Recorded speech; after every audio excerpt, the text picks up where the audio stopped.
All right, there we are. So here we are, our last real day. The next day is test day, so here we are. And yeah, it's turns out I'm going to be teaching the same class in the fall, so I'd really appreciate any kind of feedback you would have about things to change or improve or anything like that. That'd be great, because I'm going to be doing it again very shortly. Now there's, it turns out the textbook is still going to be the same. So really everything's going to be pretty much the same for next time. So if you want to help the next generation of students that come through here, you can let me know for things that can help in terms of changes. Okay, so for today then, we're going to be looking through this review that's out there on Blackboard, and we're going to take that through.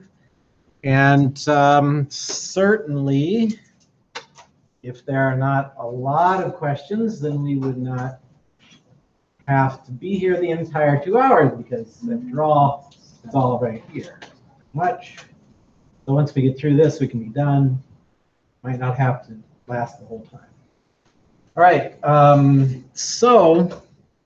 What we're looking at here is information which is from the textbook, but that hopefully you're able to get that electronically, right? So if we go up here to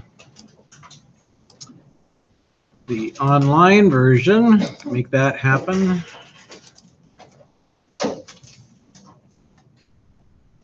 So as to get ebook.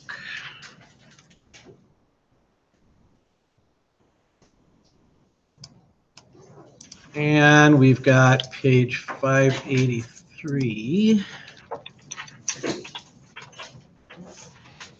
We're looking at number 4 here.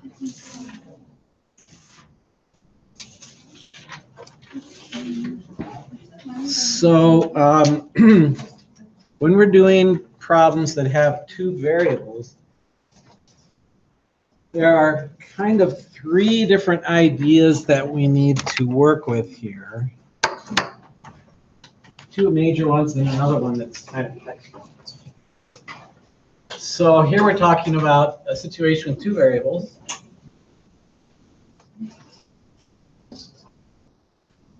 Can somebody tell me what the main topics are for working with 2 variables?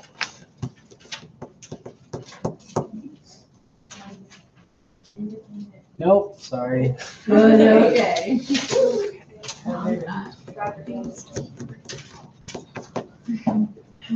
I'm working with 2 variables. I want to know what are the 2 main things that we work on when we talk about 2 variables. Regression is one of them.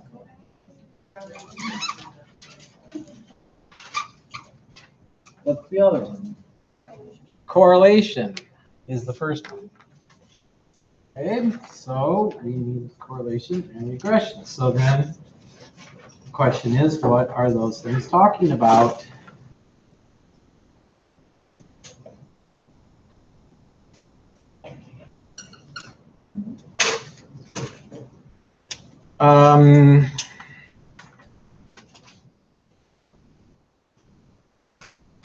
Eric, can you tell me what correlation is talking about? Okay. Is there a linear relationship? Okay, correlation is asking the question, is there a linear relationship? So that's what we want to do. We want to determine if there's a relationship. However, it's also good for us to be able to make a chart, graph the line, and all that kind of stuff. Okay? So correlation and regression are important, but it's good for us to be able to graph the information as well. So notice that we have X and we have Y. Eric, which one goes on the horizontal? X. So make sure that you know that X is on the horizontal, Y is on the vertical. So then when we make that graph,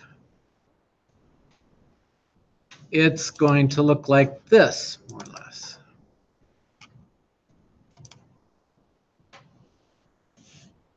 Okay. So here's the graph, and then we want to talk about correlation. And so we're going to use the information that we're given here. So you would, on a test, you would have something that looks like this. And then I would ask the question about correlation. Determine if there is a significant relationship between these things. Okay. So, Emily Grenier, can you tell me what that's going to look like? The R squared. No, sorry, it's not. Donna, can you tell me what that's going to look like? I want to determine if there's a linear relationship here.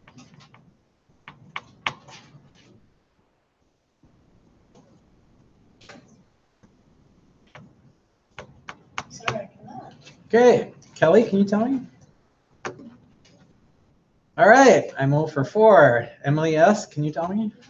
You want R to be close to 1 or -1? I do, but how do I, in a sense, formally go through the steps to make that happen? Better, it's not That's this. close to 1. No, sorry, that's not correct either. Okay, somebody else tell me, what am I supposed to do with correlation here?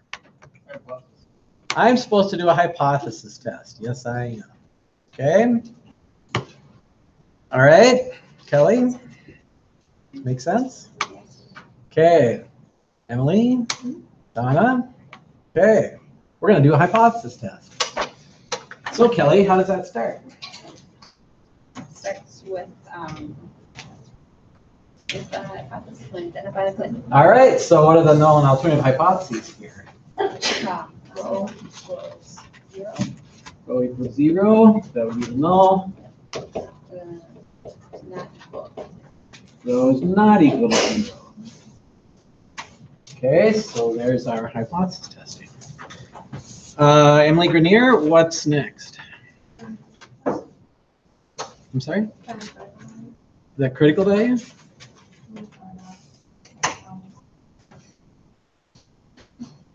Yes, find the critical value. Okay, so yeah, you have that list in front of you now.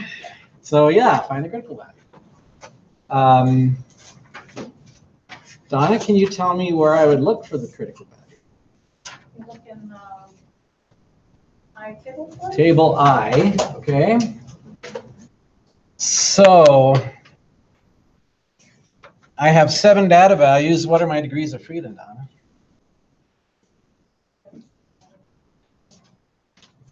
5.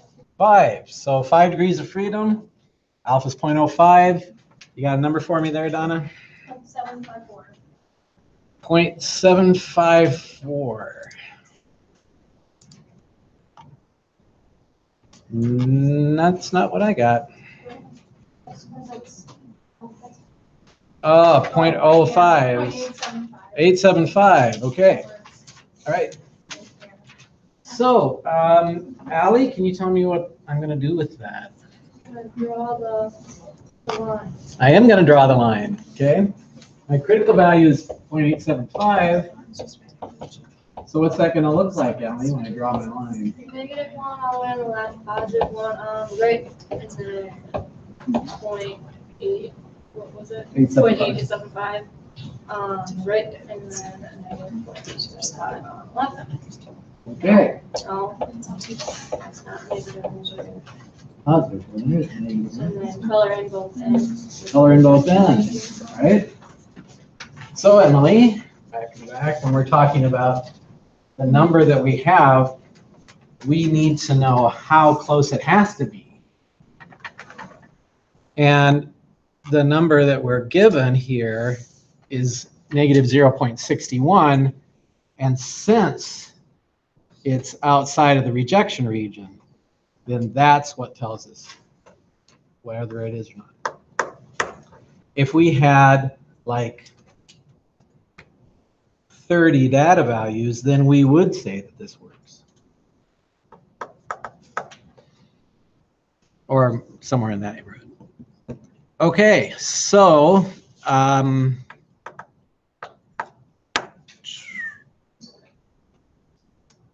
Abby, what do we do with this information?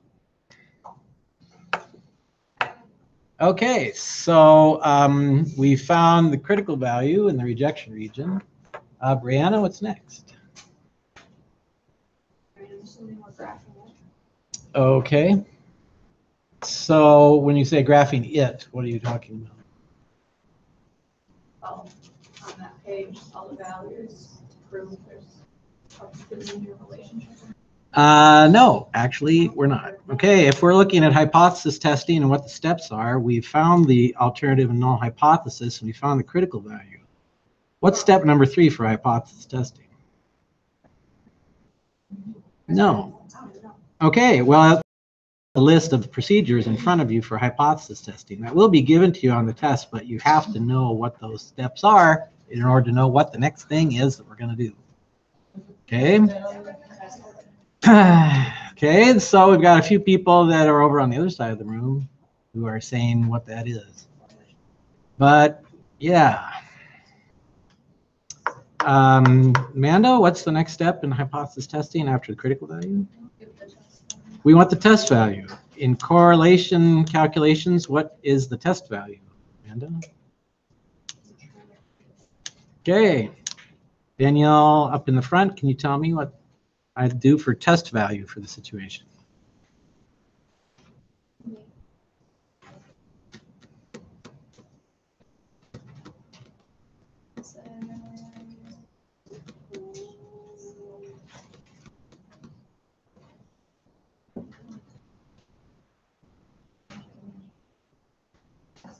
I'm not sure. Okay. Brianna, can you tell me what the test value is? Correlation coefficient, so -0.610. Okay, -0.610. The correlation coefficient is the test value. Okay. So, Donna, can you tell me what happens next? We make a decision to reject or not reject. Okay. So if I know that the correlation coefficient value is 0.610, Donna, what happens next? So it's not in the rejection area, so we're going to reject it. You're not rejecting, sorry. Okay, so we'll call that a save, all right? So if it's not in the rejection region, we do not reject what, Donna? We do not reject the null hypothesis. Okay, we do not reject the null hypothesis.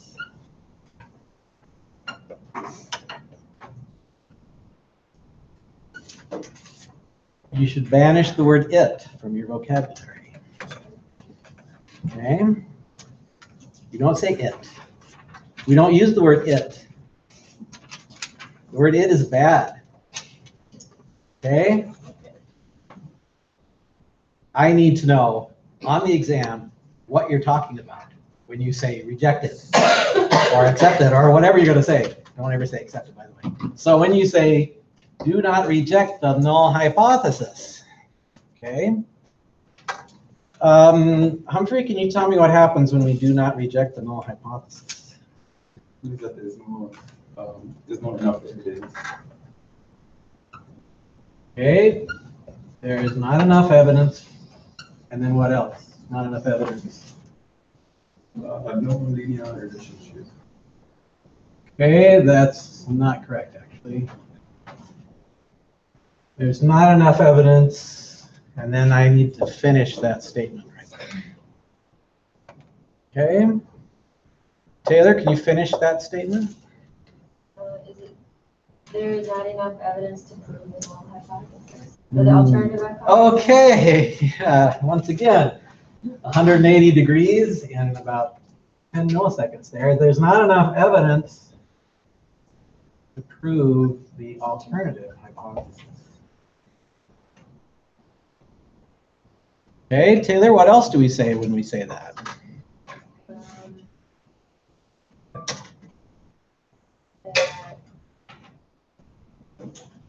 there is no linear relation. No, sorry. Allie, what else do we say when we say that? I said the same thing. There's not linear relation. Okay, fortunately that's wrong. Okay, what happens when I say do not reject the null hypothesis? Oh, no decision. No decision.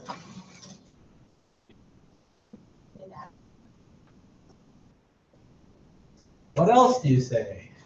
Is that just like another option or another way to say it, or you want that also? I would like that also. Okay, what else will we say when we say no decision?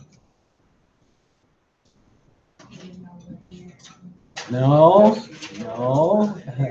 There's not enough evidence to prove the linear relationship. Okay, we've got that here. We've got no decision, but there's another thing that happens here, which isn't in the book, which I say every once in a while might come in handy occasionally. It could be random fluctuation. Okay. You want that on the test? That is not an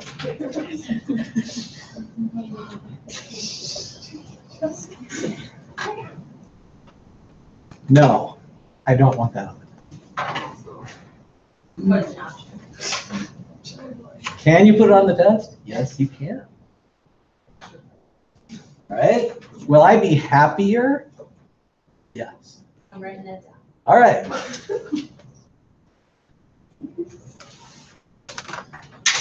When I did my calculation, did I come up with a negative number for the regression or the correlation coefficient? Yes, I did. I came up with a negative 0.61. Does this look like it could be a negative relationship? It could be. But that could just be a random fluctuation of these data values, okay? According to the mathematics that we've been working with here, it's not strong enough to prove something for certain. Is there a linear relationship? We don't know. There's not enough evidence to prove it. If I just look at the picture, it looks like there is one, but I don't have strong enough evidence because it's not out in the rejection region. I would need more evidence to say for sure that it is. It could just be a random chance that it looks like a negative relationship. Okay? So I do not reject the null hypothesis. There's not enough evidence to prove H1, which is a linear relationship. There's not enough evidence for that.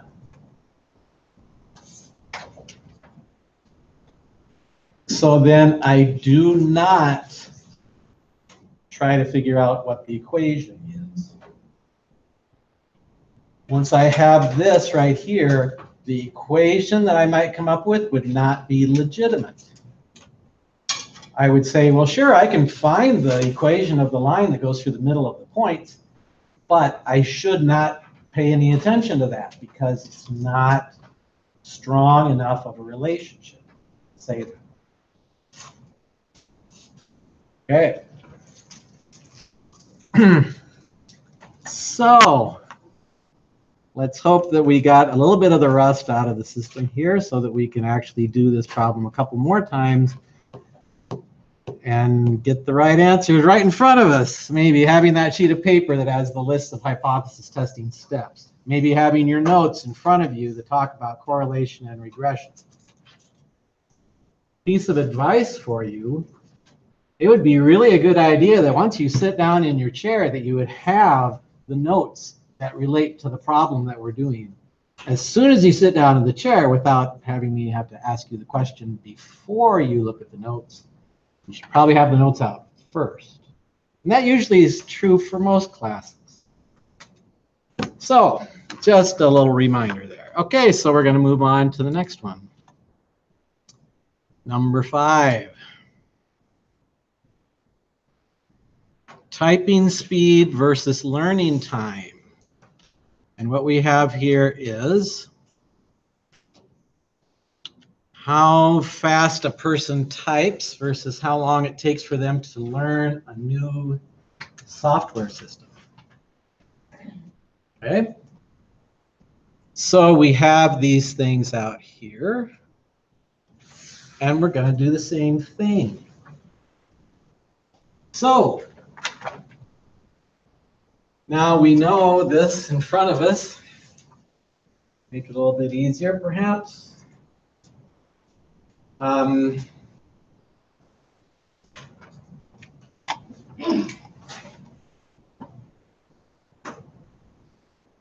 Our critical value is 0.708. So that's negative here and positive here.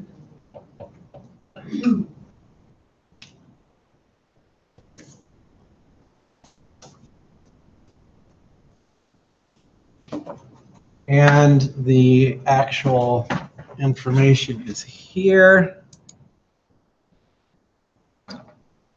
So, Abby, can you tell me what I'm going to look at here on this problem in order, once I have the critical value is 0.708. And I'm looking here. So the test value would be R, that's 0. Okay, so then what happens?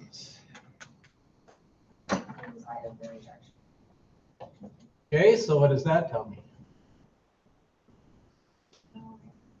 That's correct, we are. All right.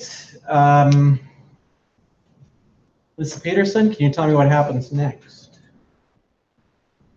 So, and we write our statement that says, reject the null hypothesis, there's not enough evidence. Whoa, there's just one word in there that makes it completely wrong. But we do reject the null hypothesis. I reject the null hypothesis, so what's the next thing I say? There's enough evidence to prove the alternative. There is enough evidence.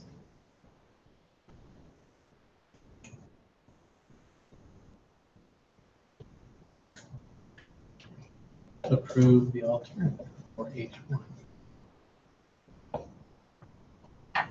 So Haley, can you tell me what that means? That there's a linear relationship. Okay, yeah, all right. So whiplash here. Okay, so so if I'm looking specifically at the statement of the problem, Haley, what do I say?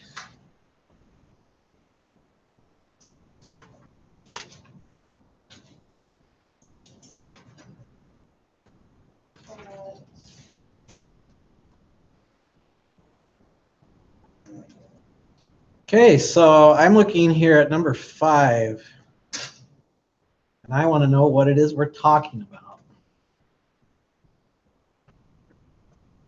Great. Now express it in terms of what we just said. There's enough evidence to prove.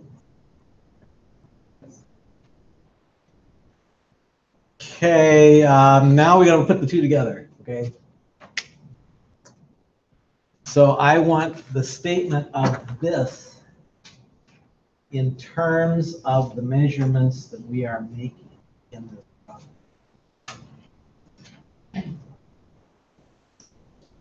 Okay. Melissa Peterson, can you do that for me?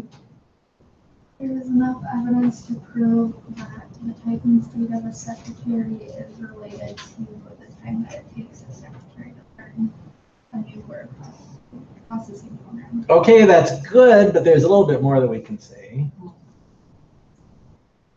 Not just that there's a relationship. There is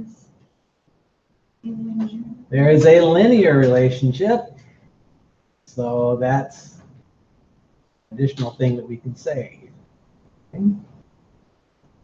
Now, I want to express this even more specifically, though.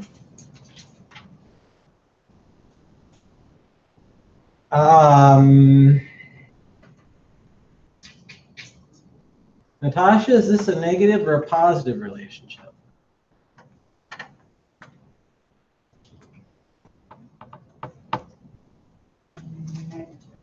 A negative relationship. So how would you describe the fact that it's a negative relationship based on the measurements that we're taking? It's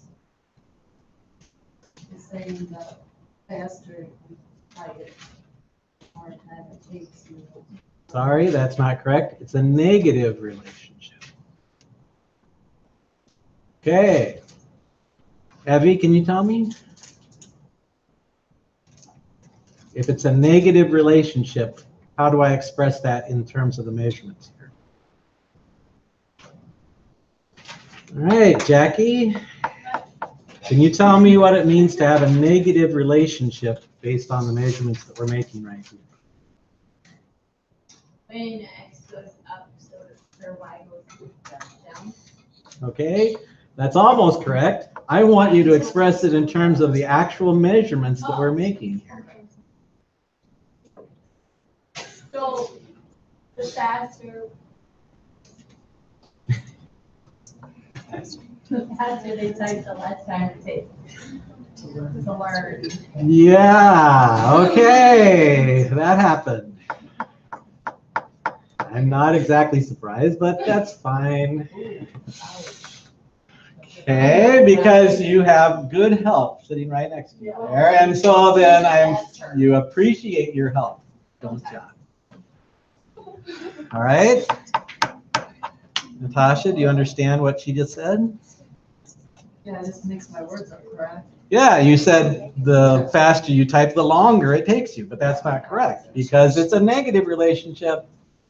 The faster you type, the less time it takes. Okay. Evie, does that make sense? All right. What are you saying? Okay.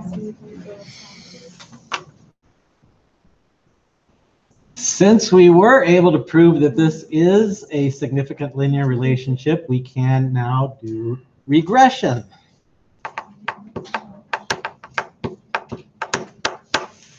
Evie, can you tell me what regression tells us?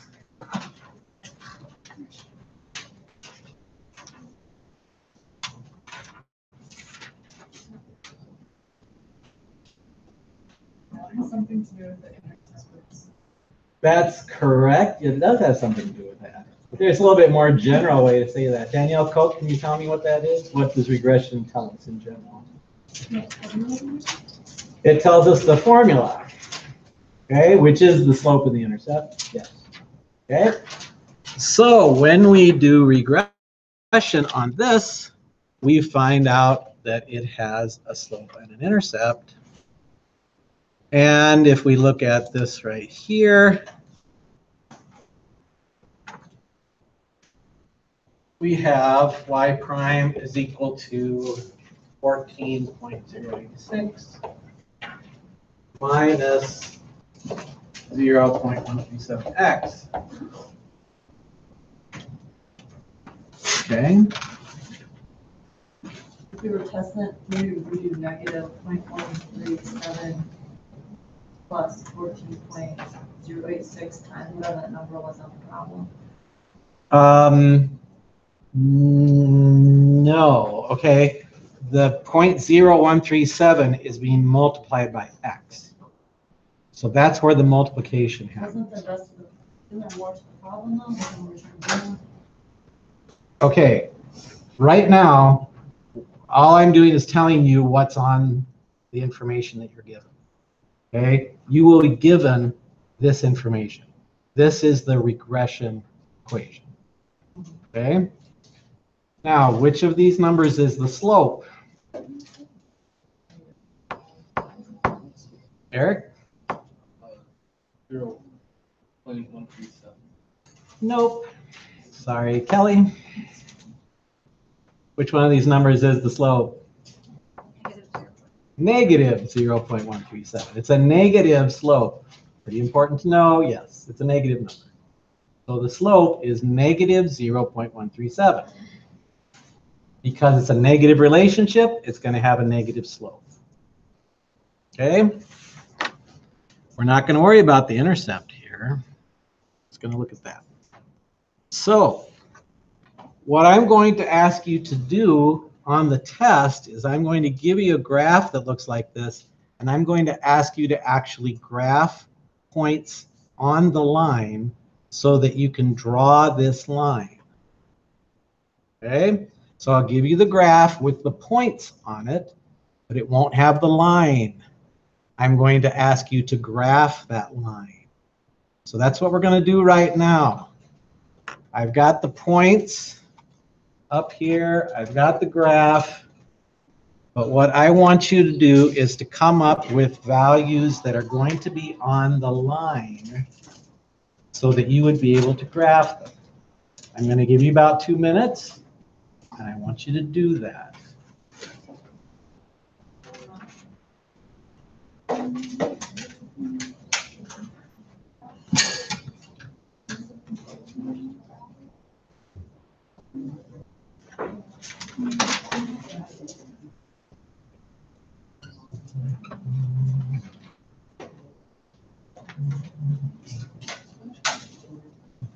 Should we pick the low number and a high number, or is something different? Yes.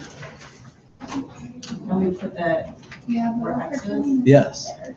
and do we use that formula or Yes. the other way of formula? You can have the things either way, but you got to make sure that you're multiplying by the correct number in the formula. Okay? You can rearrange it if you want to, but you have to be multiplying by the correct thing.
All right, check with your neighbor, see if your neighbor has good stuff going on here.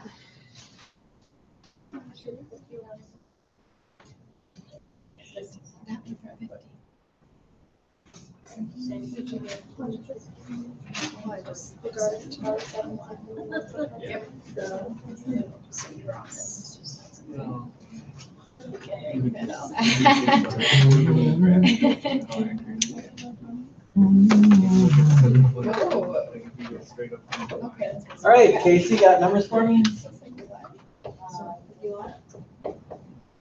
Oh, I didn't do that exactly. Oh, okay, Danielle Koch, you have numbers for me? Numbers, but Okay, that's harder than that. all right. Donnie, you got the numbers for me? I trust Turkey, but I don't have it figured out. All right, I'll give you 10 seconds.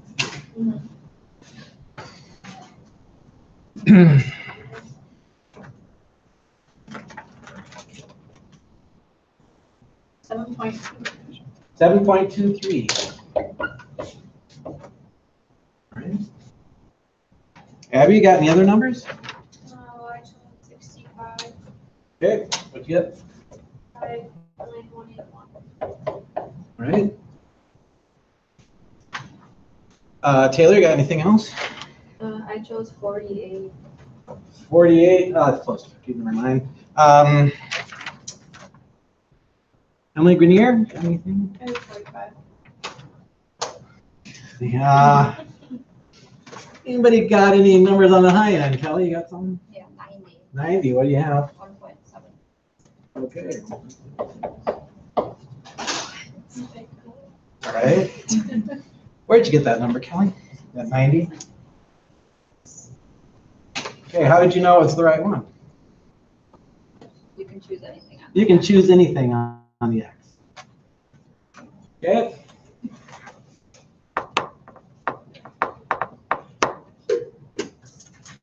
If you have something close to 50, it should be close to that 7.23. If you have something close to 90, it should be close to the 1.76. If you don't know what's going on, you need to find out what's going on, right? So we're taking these numbers, we're putting them into that formula. So I'm going to take 50, I'm going to put it in for X. Now, if you just put it in your calculator, the way that it looks right there, 14.086 minus that number times 50 and hit equals, you should get 7.23. If you don't, then there's something wrong. You need to fix that before the test. Because you're going to see this question on the test, you need to know how this works. It could be that this formula could be written a different way. It could be written like this. You decided you're gonna hit us with all. I haven't decided which one I'm going to use yet. Okay, what would happen differently here? You put in the X, multiply it by this number, and then add that. You still put it in the same way that it's written, multiplying here, and you should get this same answer. Doesn't matter which way they're written. Process is still the same. You put in the number for X, multiply it by the slope, and then add the intercept. In this case, it's a positive number. You get the number, you get the answer. All right, any further questions about how this process works of graphing this line? Okay, so then we already know what negative means for the slope. We already talked about how to interpret that number. It's important that you understand what a negative relationship is compared to a positive relationship. Negative means that as the X value will decrease. That's a negative relationship. And you need to be able to understand it in terms of the measurements of the problem. As the typing speed increases, the time for learning decreases.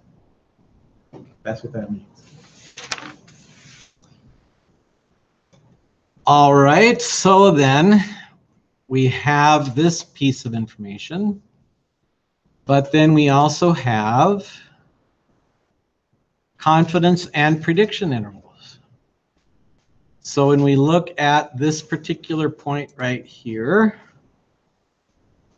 and we say, what does that tell us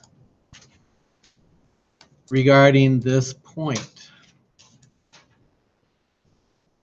I want to know what the confidence intervals and prediction intervals tell us about that number right there.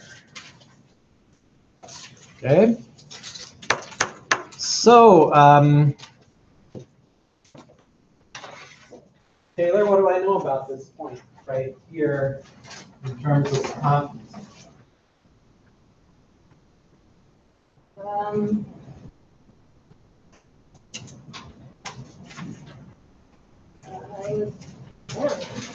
All right. Donna, can you tell me what this point is in relation to the confidence interval?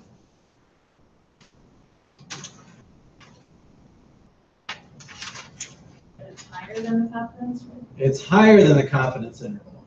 If I look at this point right here, the confidence interval is this green section, and this point is higher than the confidence interval. So if it's higher than the confidence interval, I want to interpret that. Allie, can you tell me what that means? No. I have a confidence interval. The confidence interval is telling me something about what? The averages. So what do I say about that point?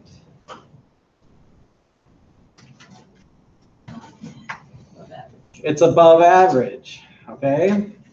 When I look at this point right here and I say it's above the confidence interval, that means that this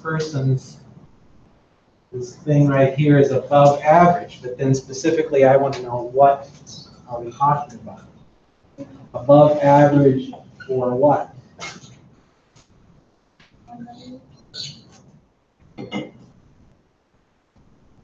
What are we measuring when we say it's above average? Above average what?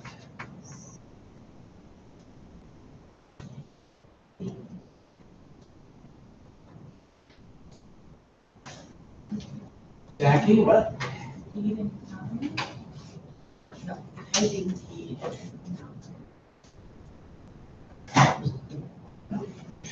Okay, what is this confidence interval? This is a confidence interval right here.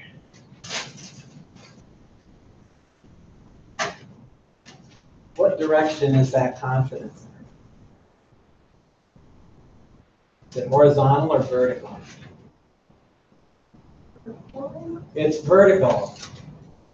What variable are we talking about? Y. When we say this is above average, we're saying it's above average for the Y variable. What's the Y variable talking about?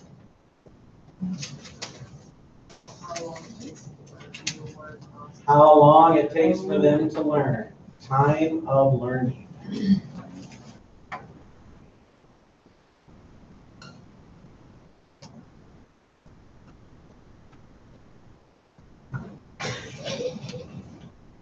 So this person has a certain typing speed, and they also have a certain amount of time it took them to learn a new thing. It took them longer, more time than what we expected them to take. They are above average.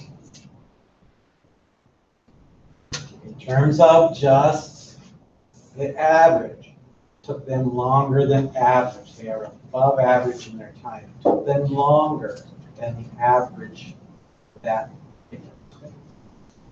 Okay? All right. What about the relationship to the prediction interval? Amber, can you tell me what that is?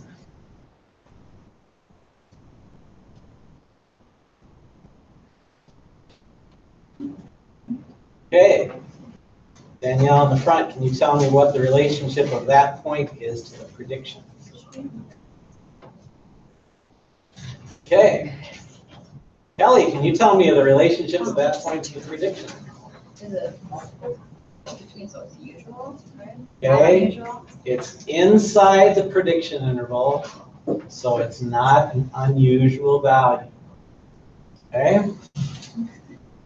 So it's above average in the time of the learning, but it's inside the prediction interval.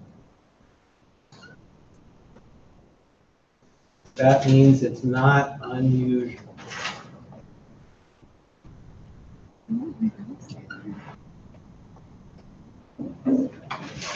So it took them a little longer than I would have expected, a little more than average, but I'm not surprised by the result. Because for the person with this amount of typing speed, the prediction interval is between those numbers, and I would have predicted that. So I'm not surprised by the person's result. Not everybody can be below average or above average, okay? It's not a surprise for this particular thing to happen. Right? Now, this is true just in general, right? When you talk about, for example, somebody's blood pressure. You're like, okay, your blood pressure is a little higher. Yours might be a little bit lower, okay? But there comes a point when it's unusually high or unusually low where you would say something has to be done. But just because it's higher or lower than average does not mean there's necessarily a problem. And even here, this is just a prediction, so we don't really know if there's a problem with someone being either higher or lower.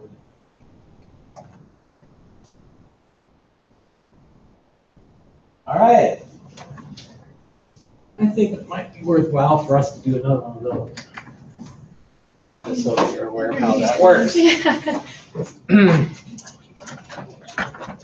Okay, so let's pick something here.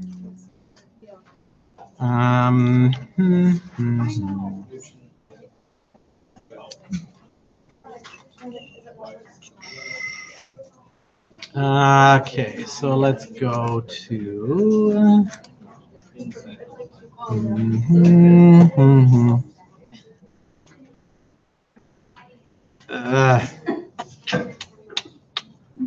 Let's just go to StatCrunch.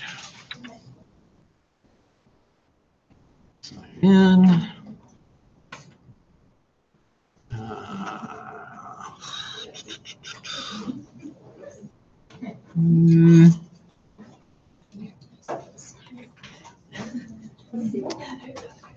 We'll just go there.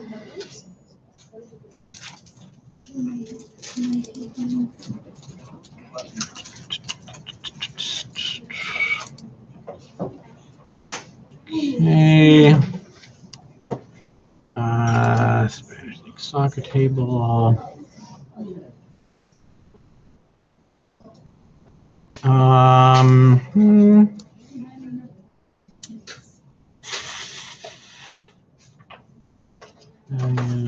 001. Okay, oops, that's not what I wanted. What was that? Close this.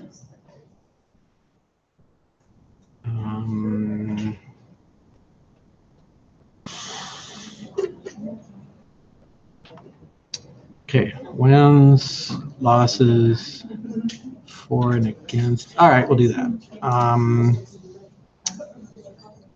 Stat. Regressions, linear, points, goals against.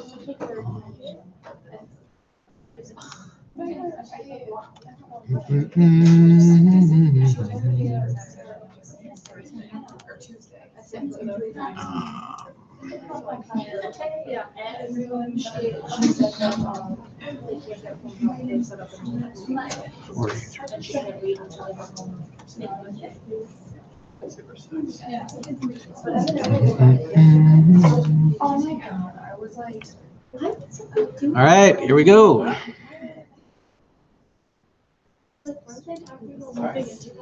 So here is a situation for soccer teams when we talk about how many points they have in the league and how many goals were scored against them. Okay? So this is saying if you're a really good team, you'd have more overall league points. And then we're asking the question, if people score goals against you, does that predict whether you're a good team or not? Okay.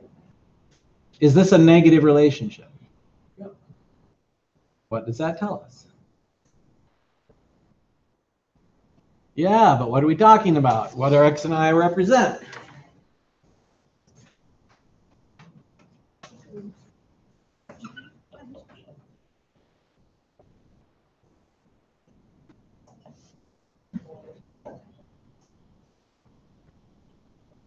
The higher your league points, the less goals against you. Okay. So does that make sense that the better team, you're going to have fewer goals scored against you? Yeah. Go. So I'm going to look at a specific point here.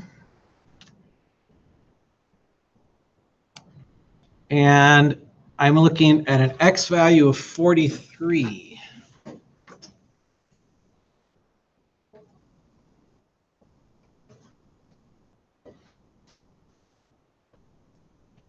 X is equal to 43. The confidence interval is from 58 to 67. The prediction interval is from 43 to 82.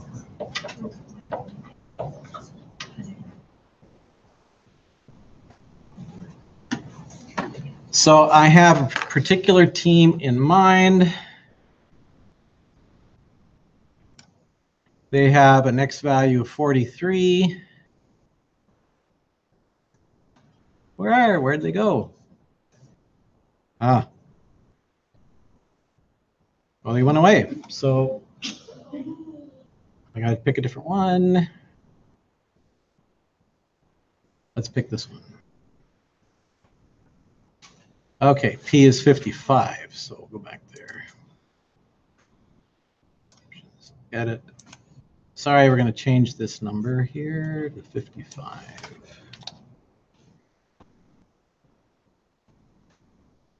All right. Here we go. So this is now from X is 55. Confidence interval is 50. 8. Prediction interval is from 35 to 74.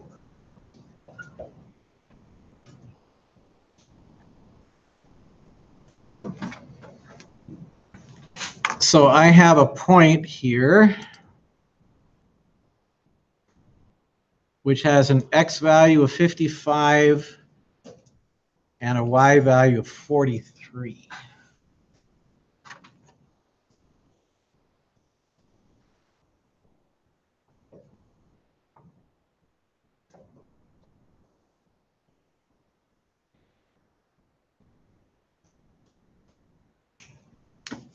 So what am I going to say about that particular point?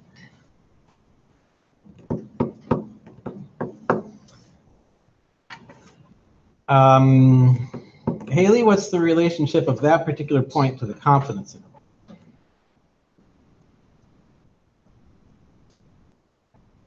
It's below average. Below average in what?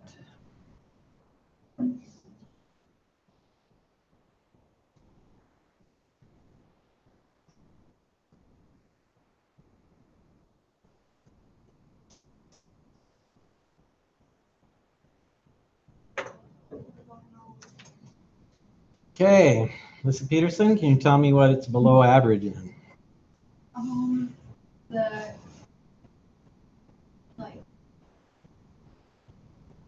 goodness of the team. No. Goals scored against the team. Goals scored against, okay? These are the X values, these are the Y values. What we're looking at here when we're talking about confidence intervals and prediction intervals, these are Y values. So this would be the average in the goals scored against this team. So they have a lower number than average in regards to the goals that went against them. Okay? So this team right here, for the level of their league points, which is how good they are, they actually have fewer goals scored against them. So they've got better defense than you would expect them to have. Okay? What about the fact they're in the prediction interval, Alyssa? They're not unusual. They're not unusual in terms of what? The goals against them. The goals against them, all right? So even though they're less than average, I am still not surprised by that data value. Data values can be anywhere in this region of the prediction interval, and I'm not surprised about them being there. Okay. Now, when we only have this many points, it's hard for us to get unusual values, okay, because there's just not enough points. We don't have a good cloud shape because there's just not enough points for that to happen. But that's what it means. If it's below the confidence interval, it's below average. But if it's within the prediction interval, then it's not unusual. And hopefully you can see there are no negative numbers here. So yeah, it makes sense. This seems to be a reasonable thing for us to do. On some of the previous homeworks that I had assigned you, if it comes up with negative numbers, then that would not make sense. But this is the important thing, that you understand what a confidence interval is telling you. All right, so yeah, I guess we are going to take a break here. It's 4 o'clock, so we'll go till 4:10. Come back and do the rest of the practice.